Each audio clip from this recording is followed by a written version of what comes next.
In the silent marble halls of justice, a verdict is usually delivered by a judge. But what happens when the most crucial piece of evidence is delivered by a dying woman's last breath?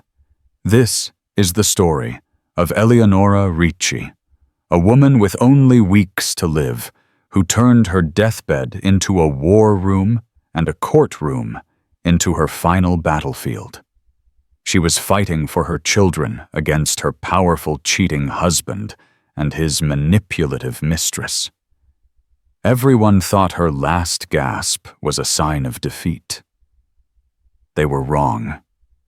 It was the trigger for a trap years in the making, a trap that would end with a chilling scream and an inheritance that would shake the foundations of the 1%. The Bel Air mansion was less a home and more a monument to the Ricci fortune. Sprawling over 2 acres of pristine, manicured land, it was a palace of Italian marble, floor-to-ceiling glass, and cold, impersonal art. From her silk-draped bed, Eleonora Ricci could see the entire Los Angeles basin twinkling below a galaxy of lights that felt 1,000,000 miles away. The light in her own life, however, was fading. Pancreatic cancer, the doctor had said. A thief in the night stealing her future 1 cell at a time. They gave her 6 months. 6 months ago. Now it was a matter of weeks, perhaps days. Eleonora was once the architectural genius behind the Ricci empire. It was her eye for design, her savvy for acquiring undervalued properties that had turned her husband Alessandro's modest construction company into Ricci Holdings, a multi-billion-dollar real estate behemoth. She was the soul of the company. He was its handsome, charismatic face. Together, they had built an empire and a family blessed with 12-year-old twins Marco and Sofia. But the empire had been corrupted. The family was a lie. The corruption had a name: Isabelle Dubois. She had entered their lives like a whisper, introduced as a consultant for a new hotel project in Monaco. She was 20 years younger than Eleonora, with sharp, hungry eyes and a predatory grace. Eleonora, a woman who could read a building's structural integrity from a single blueprint, saw the fatal flaw in Isabelle's character immediately. Alessandro, however, was blinded. He saw a flattering reflection of his own power and youth. The affair began subtly. Late-night meetings, hushed phone calls, the scent of a strange, cloying perfume on his custom-tailored suits. Soon the subtlety vanished. Isabelle was a constant presence, her opinions weaving their way into business decisions, her laughter echoing in rooms that were once filled with family memories. She moved through the mansion not as a guest, but as a conqueror surveying her new territory. Eleonora weakened by chemotherapy, but with a mind as sharp as ever, chose to watch and wait. Her fight was no longer for her marriage. That was a ruin she had no intention of rebuilding. Her fight was for her children. Marco, quiet and observant like her, and Sofia with her father's fiery spirit, but her mother's compassionate heart. They were her legacy, her entire world. The moment of truth came on a Tuesday afternoon. The house was quiet. The twins were at their private school. The staff were discreetly absent, and Alessandro was in a board meeting, or so he claimed. Eleonora felt a sudden chilling draft in Alessandro's private study, a room she hadn't entered in months. Her bare feet were cold on the travertine floor. Following the cold air, she found its source a loose floor panel hidden beneath a heavy Persian rug. Curiosity, or perhaps a premonition, compelled her. Using a letter opener from the desk, she pried the panel open. Inside was a small fireproof safe. She knew the combination. It was the date of their first major acquisition, a date she had once thought sacred. Her fingers trembled as she turned the dial. Inside, among stacks of bearer bonds and foreign bank account details, was a thick legal document. The title read, "The Last Will and Testament of Alessandro Ricci and Eleonora Ricci." Her breath hitched. This was not their will. Their will was stored with their family lawyer, a document they had drafted together years ago, leaving everything in a trust for the children. She opened the new one. The paper felt slick, alien. Page after page detailed the transfer of assets, the liquidation of stocks, the consolidation of power. And then she saw it. In the section detailing the beneficiaries, her name was present, but with a cruel stipulation. In the event of her death, her entire portion of the estate, including her considerable personal fortune and her founding shares in Ricci Holdings, would not pass to her children. It would pass to a beloved partner and confidant, Isabelle Dubois. Worse, a new conservatorship petition was attached, yet to be filed. It was drafted by a ruthless law firm known for its aggressive tactics. It claimed that due to her debilitating illness and the heavy medication affecting her cognitive functions, Eleonora was no longer mentally competent to manage her own affairs. Alessandro was petitioning to become her sole conservator. He wasn't just waiting for her to die. He was planning to legally erase her while she was still alive, seizing control of her assets to ensure this fraudulent will would be the only one that mattered. A cold, hard fury replaced the pain in her body. It was a clarity she hadn't felt in months. They weren't just having an affair. This was a coup. They were plotting to steal her life's work and her children's birthright. She closed the document, her movements precise and deliberate. She placed it back in the safe, closed the panel, and smoothed the rug. She walked out of the study, the silent draft no longer feeling like a chill, but like the whisper of a coming war. They thought she was a dying woman, a fragile victim waiting for the end.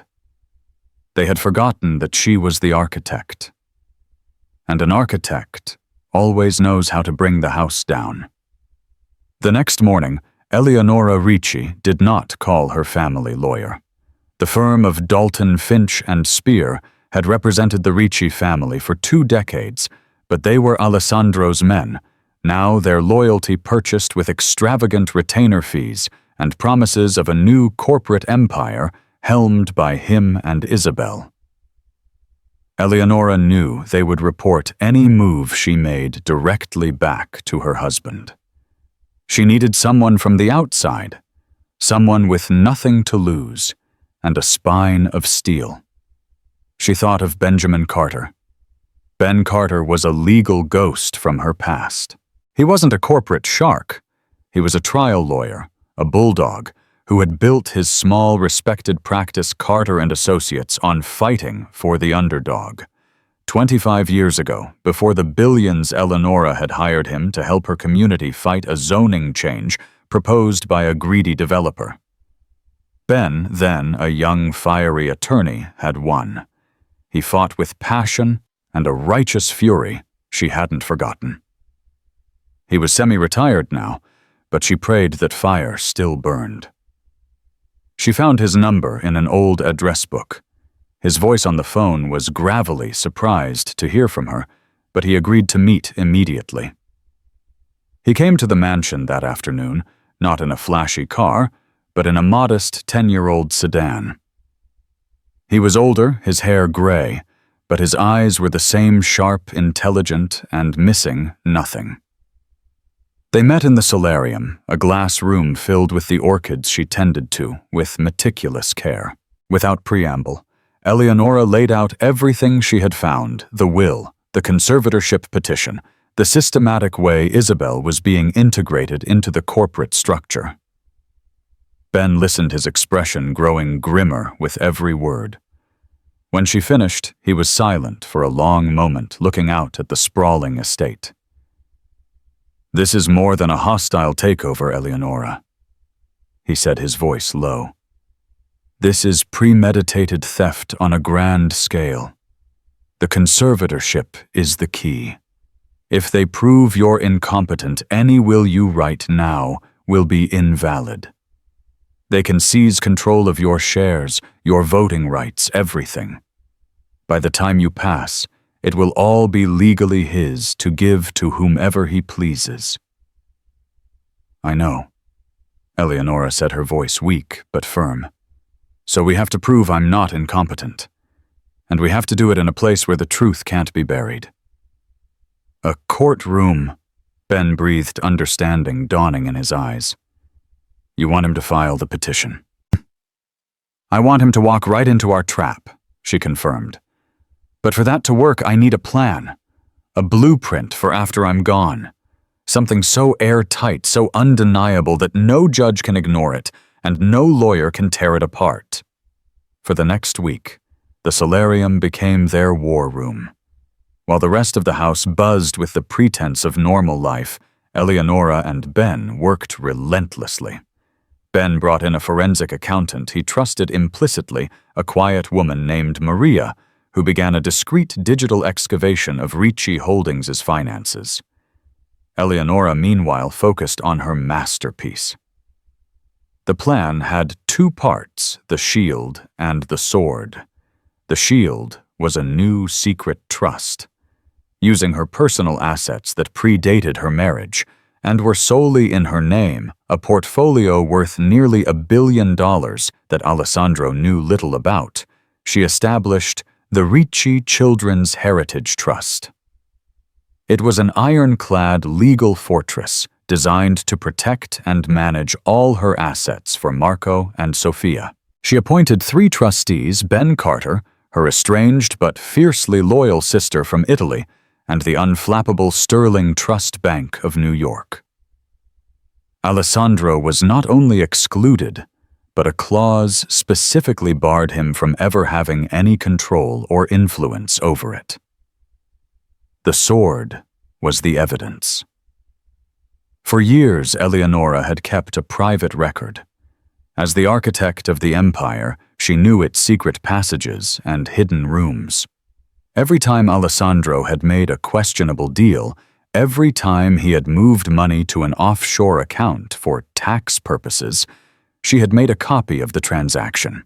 She had emails, wire transfer receipts, and audio snippets from a micro recorder she had started carrying. She had documented his financial infidelity as thoroughly as his marital one. Working with Maria, they compiled this evidence into a devastating portfolio that proved Alessandro and Isabel had already embezzled millions, siphoning funds into shell corporations registered in the Cayman Islands under Isabel's name. This entire arsenal, the new will, the trust, documents the mountain of financial evidence, and a final video testimony she recorded with Ben needed to be hidden until the perfect moment. "He can't find this Ben," Eleonora insisted, her body frail, but her will indomitable. "If he suspects, the whole thing falls apart." The solution came from her own history. The first building she ever designed was the downtown branch of the Lionheart National Bank. The Ricci family crest was a lion. It was a sentimental detail, a nod to her family's strength. She had a private safe deposit box there, one Alessandro had forgotten about decades ago. Box number 777. The final piece was the trigger. How to get the evidence into the right hands after she was gone, at the precise moment it would have the most impact. It couldn't be left to Ben alone. Alessandro's lawyers would bury him in motions and injunctions. It had to be delivered to an unimpeachable authority. "The judge," Eleonora whispered, an idea forming. "It has to be the judge presiding over the conservatorship hearing." She took off the simple silver locket she always wore. It was a gift from her father. "We'll have this hollowed out," she told Ben. "A custom-made USB drive will be fitted inside. small, undetectable. On the drive, they would place a single encrypted file, a letter from Eleonora explaining the existence of the safe deposit box and a digital key required to access its contents, alongside the bank manager. In her final days, Eleonora began to act the part they had cast for her. She seemed confused at times, her speech occasionally slurring from the pain medication. She appeared resigned, defeated. Alessandro and Isabel exchanged triumphant knowing glances over her head. They saw a flickering candle about to be extinguished, never suspecting it was the burning fuse of a bomb. Her last coherent instruction to Ben was clear. "When they bring me into that courtroom, I will take the stand. No matter what you make sure I get on that stand. The rest is up to me." 2 weeks later, the official summons arrived. Alessandro had filed the petition. The legal document was a work of fiction, a cruel narrative painting Eleonora as a paranoid, delusional woman lost in a fog of morphine. It cited instances of her erratic behavior, conversations with her dead father, forgetting a staff member's name, her obsession with financial documents she no longer understood. Each lie was a carefully crafted stone in the wall they were building around her. Isabel was the primary source for these anecdotes, her signed affidavit filled with feigned concern and crocodile tears. She described how she, as Eleonora's closest confidant, had watched her brilliant mind sadly deteriorate. Reading it, Eleonora felt a strange sense of calm. The bait had been taken.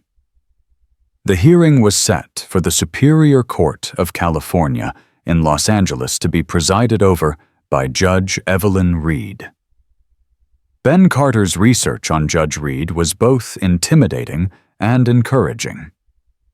She was known as the Iron Gavel.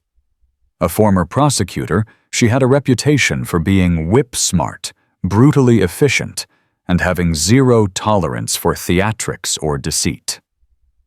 She had presided over some of the most complex financial and family law cases in the state.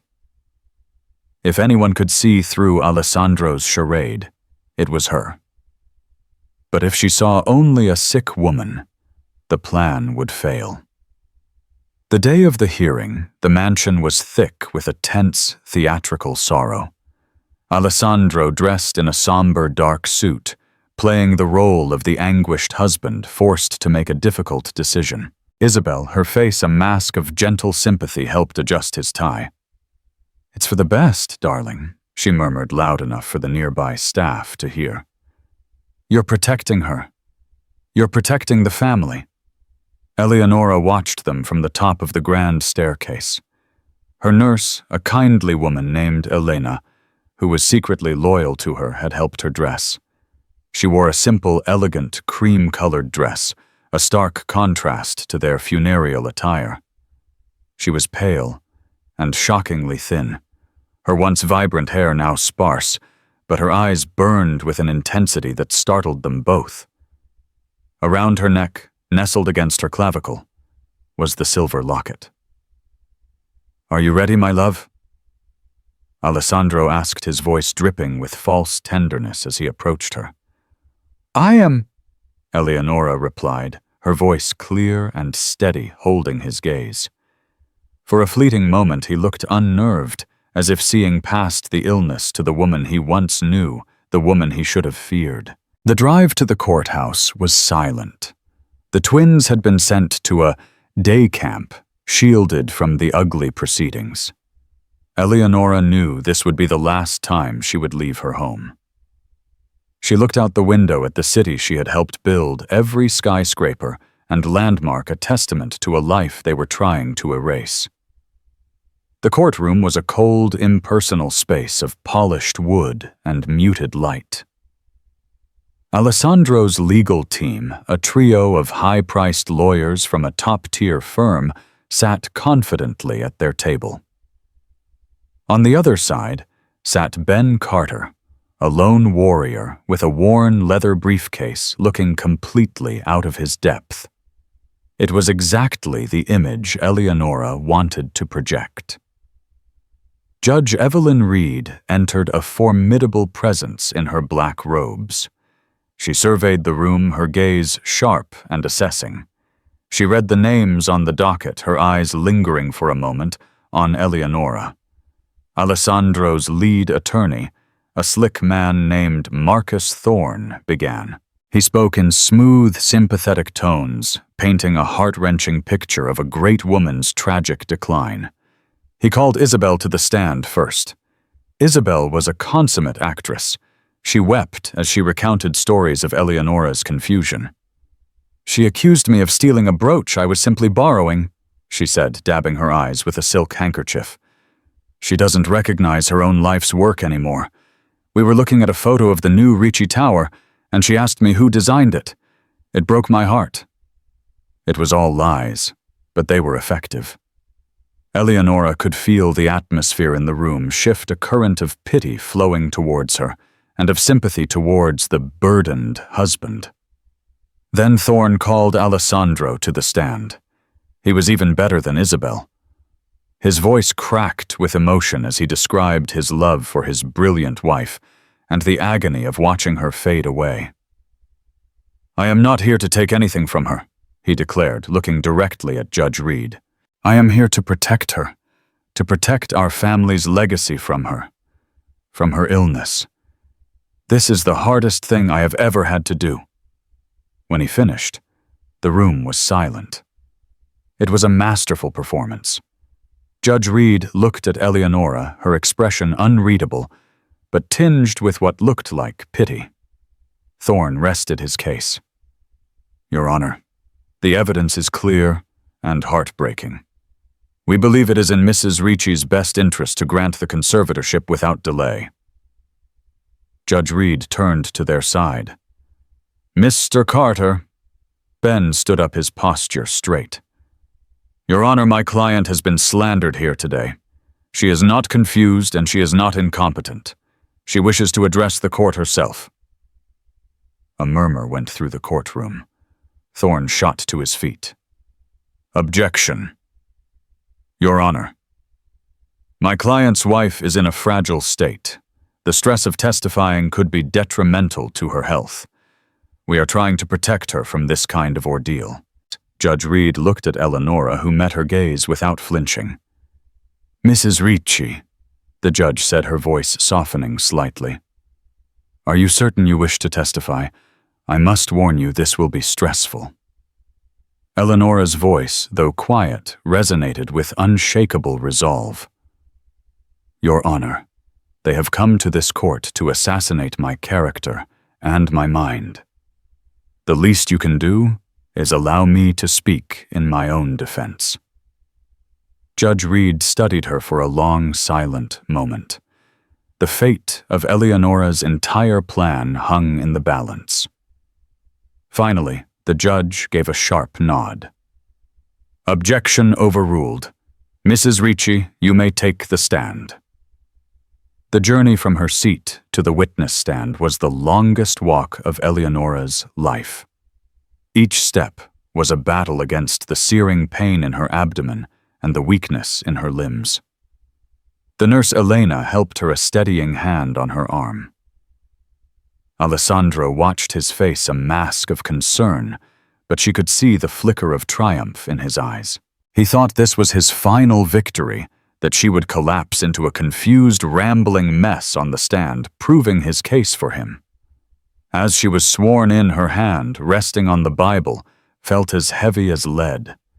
She settled into the witness chair, her small frame swallowed by it. She took a sip of water, her hand trembling slightly.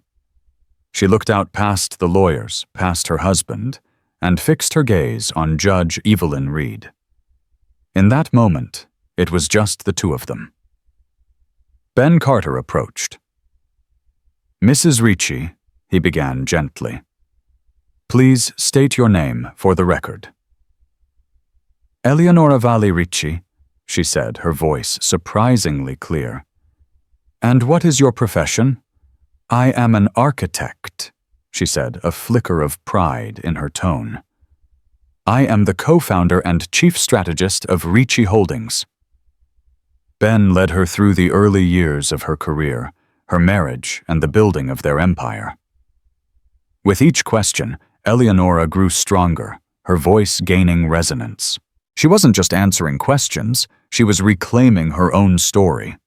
She described specific projects, citing dates, figures, and architectural challenges from memory, her mind a flawless archive.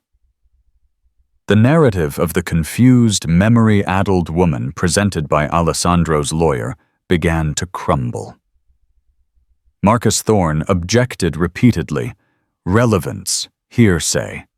But Judge Reed overruled him each time, her eyes now fixed intently on Eleonora, a flicker of intrigue replacing her earlier pity. Then Ben shifted his line of questioning. Mrs. Ricci, you heard the testimony of Ms. Dubois and your husband. They claim your cognitive function is impaired. Is there any truth to that? Eleonora finally turned her gaze to Alessandro. She saw him shift uncomfortably. My body is failing me, that is true, she said, her voice dropping to a near whisper that forced the courtroom to lean in. The pain is considerable. The medication is strong. But my mind, Your Honor, my mind has never been clearer. Sometimes when you know you have very little time left, you see things with a terrifying clarity. She looked at Isabel. They speak of my confusion, my paranoia. Let me tell you what they call paranoia. I call it noticing that financial reports were being altered to redirect profits to a new shell corporation in the Cayman Islands. I call it questioning why a consultant was given a company credit card with no spending limit and access to our private accounts. They call me paranoid for putting extra security on my children's trust funds. I call it being a mother. A gasp rippled through the room. Thorne was on his feet, shouting, "Objection! This is slanderous conjecture. It is my testimony." Eleonora countered, her voice rising with a surge of adrenaline. Sit down, Mr. Thorne. Judge Reed commanded, her voice sharp as steel. Continue, Mrs. Ricci. Eleonora's gaze returned to Alessandro. The love was gone, replaced by a profound, chilling disappointment. My husband stands here and speaks of protecting me. For 25 years, I was his partner. I built this empire with my 2 hands, my intellect, and my heart while he was its charming salesman. And now he stands with a woman who sees our family not as a home, but as a property to be acquired, and he dares to speak of protection. She paused, taking a ragged breath. A gray pallor was creeping across her skin. The nurse, Elena, took a step forward, concerned. Eleonora waved her away. He is not trying to protect me. He is trying to silence me. He is not my conservator. He is my replacement. Suddenly, a violent tremor racked her body. She gasped, her hand flying to her chest. Her breath came in short, sharp rasps. The surge of adrenaline that had fueled her was gone, leaving a devastating void. Eleonora! Alessandro cried out, half rising from his seat, the performance of a lifetime. Medic! Ben yelled. Chaos erupted. The court bailiff was on his radio. Elena rushed to Eleonora's side, trying to check her pulse. Judge Reed banged her gavel. Order someone call 911. But Eleonora had one last move to make. This was the moment. Her vision was tunneling the sounds of the courtroom, fading into a dull roar.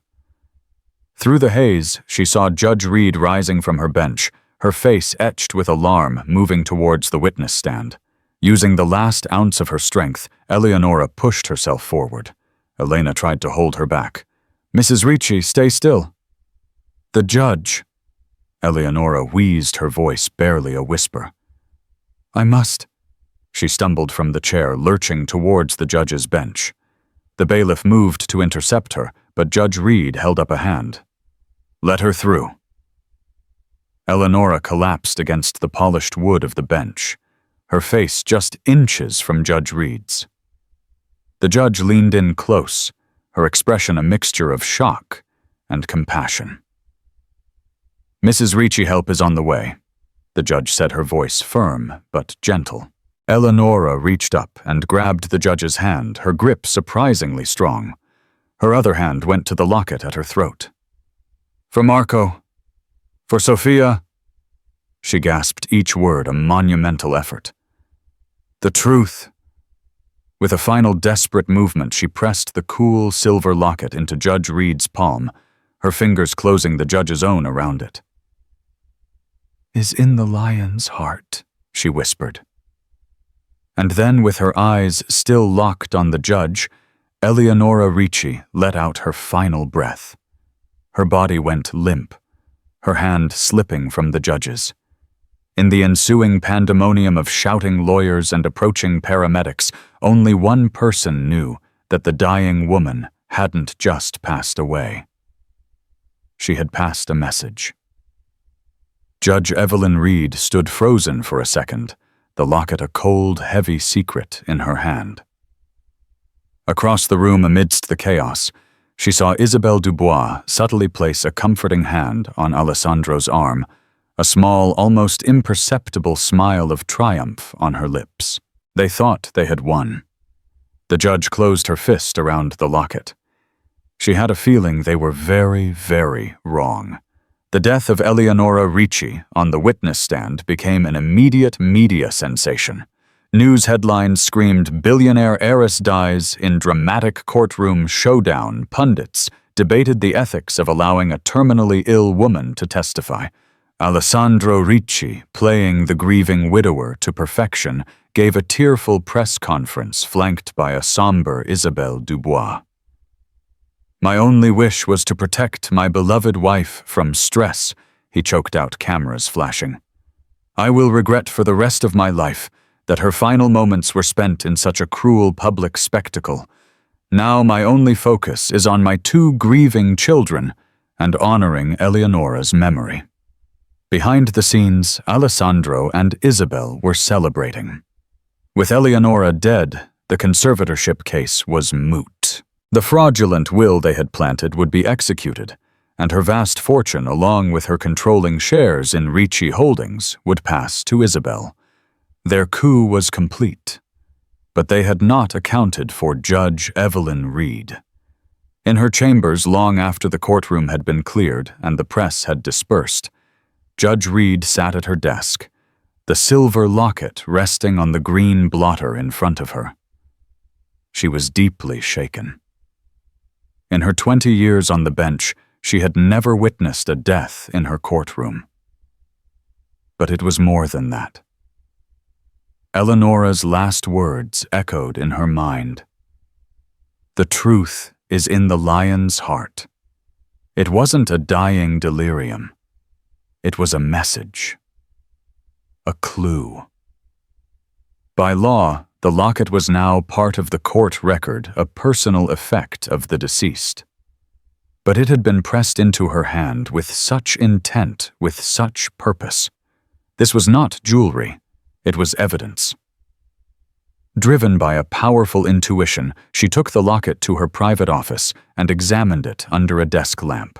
It looked like a simple antique piece, but as she ran her thumb over the intricate engraving of the Ricci family crest, a roaring lion, she felt a tiny, almost invisible seam. Using her letter opener, she carefully pried it open. Inside, nestled in a sliver of hollowed-out space, was a minuscule USB drive. Judge Reed's breath caught. This changed everything. This was not just a case of family drama.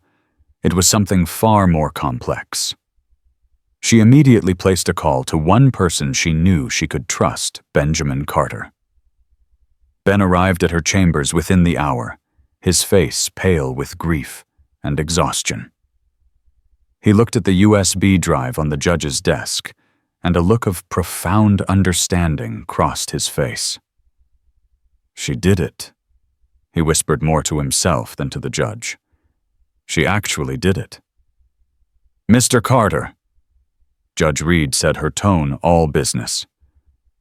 "Before she died, Mrs. Ricci gave me this locket and said, 'The truth is in the lion's heart.' I assume you know what that means." "I do, Your Honor," Ben confirmed. "The Lionheart National Bank downtown branch. It was the first commercial building Eleonora ever designed. She kept a private safe deposit box there. Number 777. The contents of this drive, I believe, are the key to accessing it. Legally, this was a minefield. A judge could not simply go on a treasure hunt based on a dead woman's cryptic clue. But Eleonora had died during an active court proceeding, and the item was given to an officer of the court. Judge Reed found her justification in the pursuit of justice for a woman who had died seeking it in her courtroom. She issued a court order sealed and immediate authorizing Benjamin Carter as Eleonora Ricci's last retained legal counsel to open safe deposit box 777 in the presence of a court-appointed official herself. The next morning, before the city was fully awake, Judge Reed, in a plain business suit, met Ben Carter at the imposing marble facade of the Lionheart National Bank. The bank manager, a stern man in a pinstripe suit, led them down to the vault. The air grew cool and still as they passed through the massive circular steel door. The manager located box 777 and used his key. Ben produced a key Eleonora had given him weeks ago. The small metal door clicked open. Ben reached inside and pulled out a heavy leather-bound document case. They took it to a private viewing room. Judge Reed felt a tremor of anticipation as Ben clicked the latches open.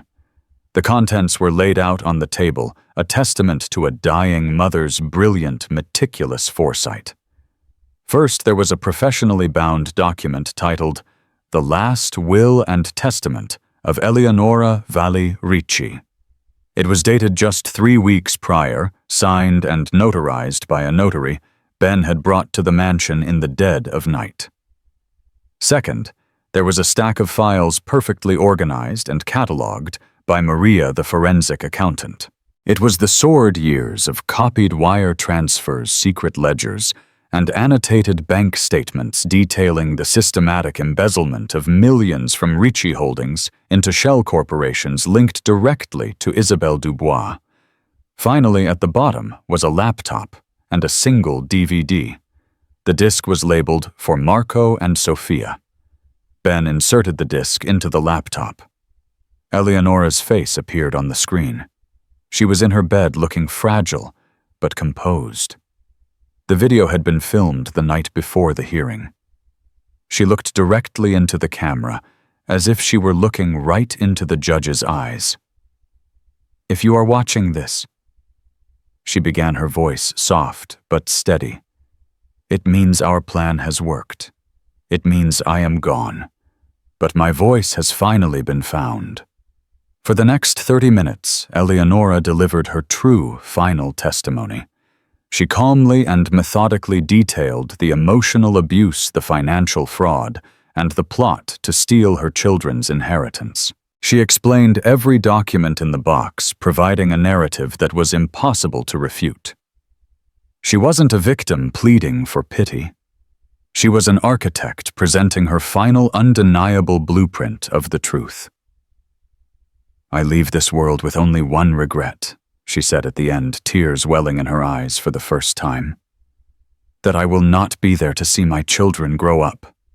Marco, Sophia, my beautiful children, know that every single thing I have done has been to protect you. My love for you is the one structure I have built that will never, ever fall." The video ended. The room was utterly silent. Judge Evelyn Reed, the iron gavel. A woman who hadn't shed a tear in years felt a single hot tear trace a path down her cheek. This was more than a will. It was a mother's final act of love and war. And she, Judge Reed, had been chosen as its executor.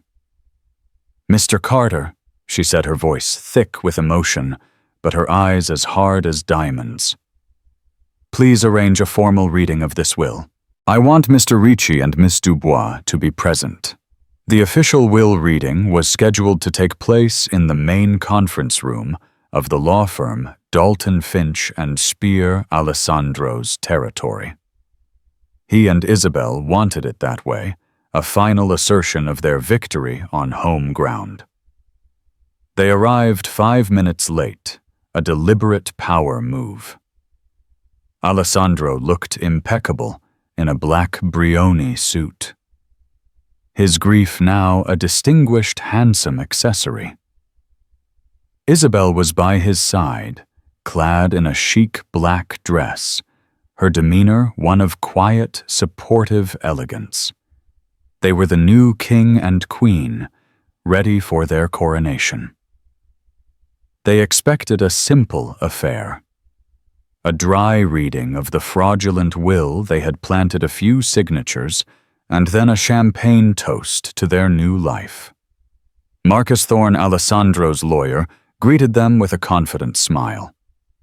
They were surprised to see Benjamin Carter already seated at the head of the long mahogany table.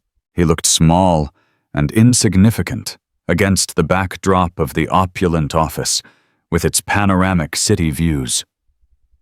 They were even more surprised to see 2 other people in the room, a representative from Sterling Trust Bank of New York, and standing discreetly by the door, a plain-clothed officer from the Los Angeles District Attorney's Office. "What is the meaning of this, Ben?" Alessandro demanded, his voice edged with irritation. "And who are these people? All parties with an interest in the estate are required to be present," Ben said calmly, gesturing for them to sit. "Shall we begin?" Marcus Thorne cleared his throat, ready to take over. "As the primary counsel for the Ricci estate." "Actually, Mr. Thorne," Ben interrupted, holding up a file. "I will be leading the proceedings. I am the legal executor of the true last will and testament of Eleonora Ricci." A flicker of confusion, then annoyance, crossed Alessandro's face. Isabel shot Ben a look of pure venom. Ben began to read. He didn't read from the document Alessandro and Isabel had created. He read from the will Eleonora had hidden in the vault. His voice was steady and clear as he detailed the establishment of the Ricci Children's Heritage Trust. He read the clause that stated all of Eleonora's personal assets. Her founding shares in Ricci Holdings a controlling 51% of the company, and all properties held in her name were to be transferred immediately and irrevocably into this trust. Alessandro's confident smirk began to falter. "What is this nonsense? Her shares were part of our joint assets." "Not according to the original founders' agreement you both signed in 1998. "Alessandro," Ben said, not looking up. "A document Eleonora kept a copy of. They were designated as her personal intellectual property contribution to the company. They were never yours." He continued. "The trust would be managed by 3 trustees, Benjamin Carter, Eleonora's sister, and Sterling Trust Bank, until Marco and Sophia reached the age of 25. The twins were the sole beneficiaries. The total value of the trust was estimated to be in excess of $5 billion.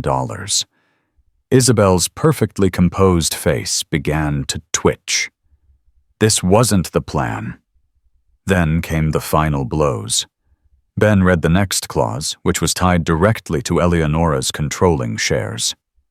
As per the bylaws of Ricci Holdings, upon the death of a founding partner, their designated executor has the right to call an immediate vote of the board to reevaluate the leadership structure. As executor, and on behalf of the new majority shareholder, the Ricci Children's Heritage Trust, I am exercising that right. The first order of business will be a vote of no confidence in the current CEO, Alessandro Ricci. Alessandro went pale. He was being fired from his own company. "You can't do that," he roared, slamming his fist on the table. "It is already done," Ben said coolly. "The board was notified this morning. They have already voted. You are out, Alessandro." The room was silent, the air thick with disbelief. Alessandro looked utterly stunned, as if the world had just tilted off its axis. But Ben wasn't finished. He opened another file. And then there is the matter of financial misappropriation. He proceeded to detail, with cold forensic precision, the evidence Eleonora had gathered. He spoke of the shell corporation, Dubois International, registered in the Cayman Islands. He read out the dates and amounts of wire transfers from Ricci Holdings accounts into that shell corporation totaling over $50 million. He looked directly at Isabel, whose face had become a grotesque mask of horror. It seems a consultant was being paid an exorbitant amount of money for services never rendered. A clear case of embezzlement and corporate fraud. He closed the final file. A complete copy of this evidence, along with a sworn video deposition from Eleonora Ricci, was delivered to the district attorney's office yesterday. He nodded towards the man by the door. "Detective Miller is here to ask you and Ms. Dubois a few questions regarding this matter. I suggest you finally hire a lawyer who represents your interests, Alessandro, and not just your ego." The grand plan years in the making had not just failed, it had spectacularly backfired. Alessandro was left with nothing. No company, no control, and a looming federal investigation. Isabel's dream of becoming Mrs. Ricci, the billionaire socialite, had evaporated. In its place was the cold reality of a prison cell. The silence was finally broken. But it wasn't by Alessandro or the lawyers or the detective. It was a sound of pure primal rage. The silence in the opulent conference room was a living thing. It was thick, heavy, and absolute, pressing down on everyone with the weight of Eleonora's posthumous victory. Alessandro Ricci sat perfectly still, his posture rigid, but his face was a canvas of ruin. The confident, charismatic titan of industry had vanished, replaced by a hollow-eyed man who had just watched his entire world get repossessed by a ghost. His mind struggled to process the cascading series of catastrophes. Fired from his own company, disinherited, exposed as a common thief.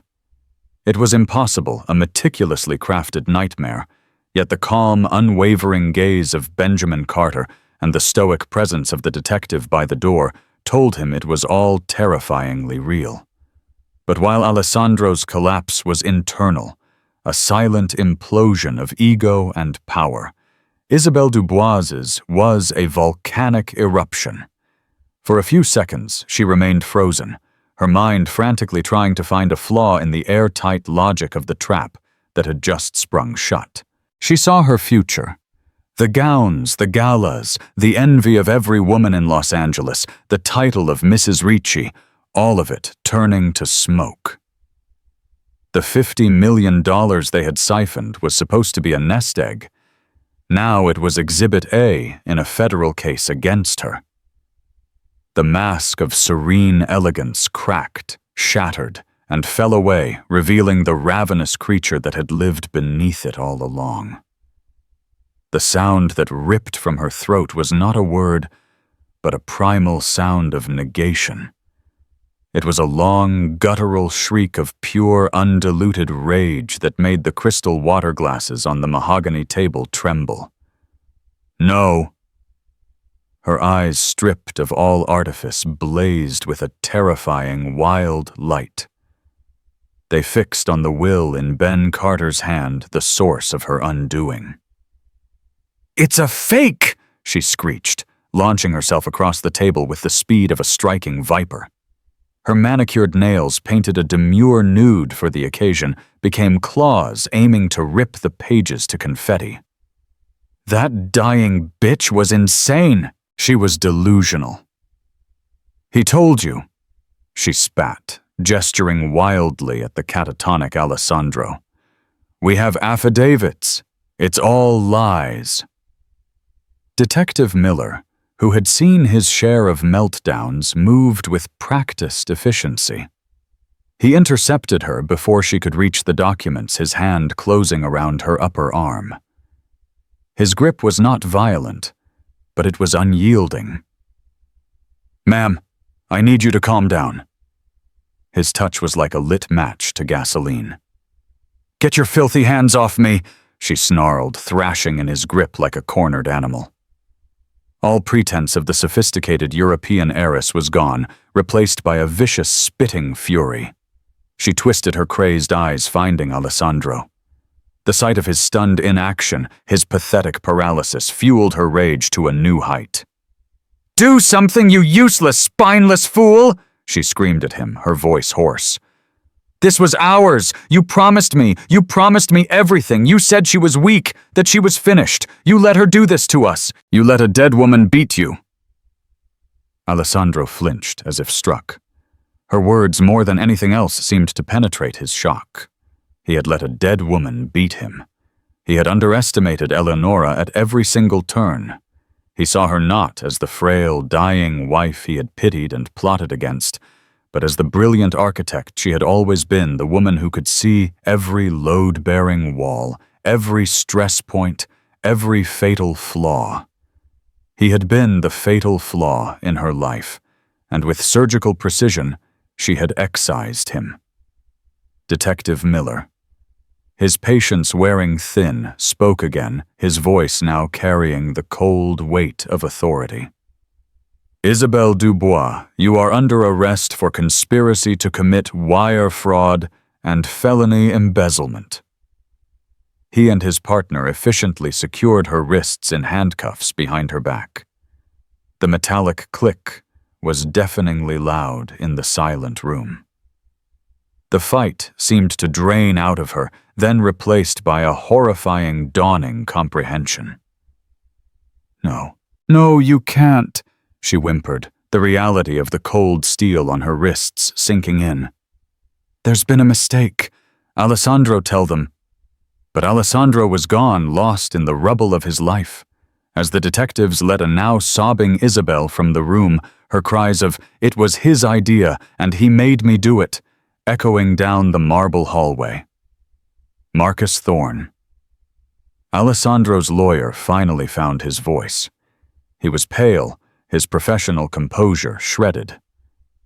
"This is an outrage," he stammered, looking at Ben. "You cannot simply dismantle a man's life based on the vindictive ramblings of a brilliant woman who documented your client's crimes for years." Ben finished for him, his voice like ice. "Oh, I can, and I have. Detective," he said, nodding to Miller, "I believe you had some questions for Mr. Ricci as well." Miller approached the table. "Alessandro Ricci, we need you to come downtown and give a statement regarding the financial irregularities at Ricci Holdings." It was not a request. Alessandro finally looked up, his eyes pleading first with his lawyer, then with the detective. The old reflex, the habit of power, kicked in. "I think you'll find that a phone call from my office will clear this whole misunderstanding up," he said, his voice a weak imitation of his former authority. Detective Miller didn't even blink. "Sir, you can make your phone calls from the station. Please stand up." The sight of Alessandro Ricci, the man whose face graced the covers of business magazines, being escorted out of his own building by a police detective, was the final brutal punctuation mark on Eleonora's last testament. The aftermath was a media tsunami. The story had everything wealth, sex, betrayal, and a dramatic final act twist. The narrative Eleonora had crafted in her video deposition released to the press by Ben Carter was irresistible. She was instantly canonized. Headlines dubbed her the Lioness of Bel Air and the Ghost in the Machine. Financial news channels ran special reports on her posthumous checkmate, analyzing the legal and corporate brilliance of her final plan. Talk shows debated the ethics of it all, but the public verdict was unanimous. Eleonora Ricci was a hero, a mother who had reached from beyond the grave to protect her young. Conversely, Alessandro and Isabel were vilified, their pictures splashed across tabloids, their story a cautionary tale of greed and hubris. Ben Carter moved swiftly to enact the rest of Eleonora's blueprint. The emergency board meeting was a somber, stunned affair. When presented with the undeniable proof of Alessandro's embezzlement and Eleonora's flawlessly executed transfer of power, the vote of no confidence was unanimous. A respected interim CEO was appointed with a clear mandate to stabilize the company and honor the architectural principles, not just the profit margins that Eleonora had established. 2 days later, Ben flew to a small village on the Amalfi coast in Italy. He found Eleonora's sister Gianna in the garden behind her modest home, her hands covered in dirt, tending to her lemon trees. She was a woman with Eleonora's gentle eyes, but a sturdier frame, and a laugh that came easily. She had been estranged from her sister for years, disapproving of Alessandro's flashy lifestyle, but they had reconciled quietly over the phone in Eleonora's final months. Ben sat with her at a small wrought iron table, the scent of lemons and sea salt in the air, and told her everything. He explained the trust, her role as a trustee, and Eleonora's final wish that she come to America and raise the children. Gianna wept tears of sorrow for her sister and of fierce pride. "That was my Nora," she said in Italian, her voice thick with emotion. "She never built anything that wasn't designed to last." Gianna's arrival at the Bel Air mansion was like the first breath of fresh air in a sealed tomb. She threw open the windows, letting the California sun stream in. She fired the pretentious French chef and filled the cavernous kitchen with the smells of garlic basil and simmering tomato sauce. The cold marble monument began slowly to feel like a home. Her most important task was talking to Marco and Sofia. She and Ben sat with them in the solarium, surrounded by Eleonora's orchids. They explained in gentle, age-appropriate terms what had happened. They didn't share the sordid details of the affair or the full extent of the criminality. Instead, they framed it as a story of protection. They told them their father had made some terrible mistakes and had become lost, and that their mother, knowing she was sick, had built a fortress to keep them safe. Sofia, always fiery, was angry. "So Daddy lied?" she asked, her chin trembling. Gianna took her hand. "Yes, tesoro, he did, but your mother's love was the truth. It was stronger than all the lies. She made sure that you would always be safe, that you would have everything you need to build a beautiful life." Marco, quiet and observant, said nothing for a long time. He simply walked over to the drafting table his mother had left in the corner of the room, running his fingers over her old T-squares and pencils. In that moment, he wasn't thinking about the billions of dollars. He was just a boy missing his mom, finding comfort in the tools she had used to shape the world. In the years that followed, Eleonora's legacy blossomed. The Ricci Children's Heritage Trust became a quiet powerhouse. Under the guidance of Ben and Gianna, Marco and Sofia grew into remarkable young adults. Marco, inheriting his mother's gift, became a gifted student of architecture, eventually enrolling at her alma mater. His designs praised for their blend of innovation and humanism. Sofia, channeling her passionate spirit, used the vast resources of the trust to establish the Eleonora Foundation, a global charity dedicated to providing housing and education for underprivileged children. She became a fierce advocate, her mother's fighting spirit alive in her. Alessandro Ricci, after a lengthy trial, was convicted on multiple counts of fraud and served 4 years in a low-security federal prison.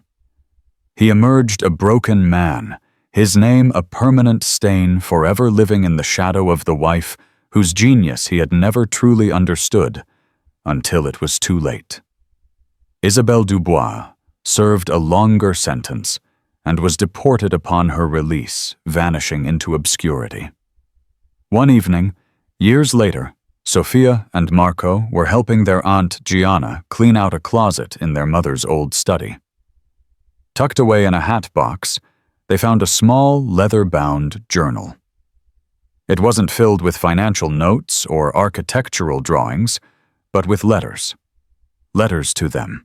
Eleonora had written them in her final weeks, one for every birthday she would miss, until they were 21. They sat together on the floor and read the one for Sofia's upcoming 20th birthday. It ended with a line that captured the essence of their mother's entire life and her final brilliant act. "My darlings, they will tell you, I built an empire of glass and steel. But you were my real life's work. You are the structures I designed to last forever. Live with courage, love with all your hearts, and never ever let anyone make you feel small. Your foundation is strong. I built it myself." Eleonora Ricci's story is a powerful reminder that the fiercest love is often the quietest, and the most brilliant plans are laid in the darkest of times. She proved that a mother's will is stronger than any legal document, and that true justice can never be silenced, not even by death. Her final breath wasn't a surrender. It was the ultimate checkmate in a game everyone thought she had already lost. What did you think of Eleonora's incredible plan? Was her justice served, or did it go too far? Let us know your thoughts in the comments below. If this story of a mother's incredible fight for her children moved you, please smash that like button and share it with someone who needs to hear a story of strength and resilience. And don't forget to hit that subscribe button and turn on notifications so you never miss another unforgettable true life drama. Thank you for listening.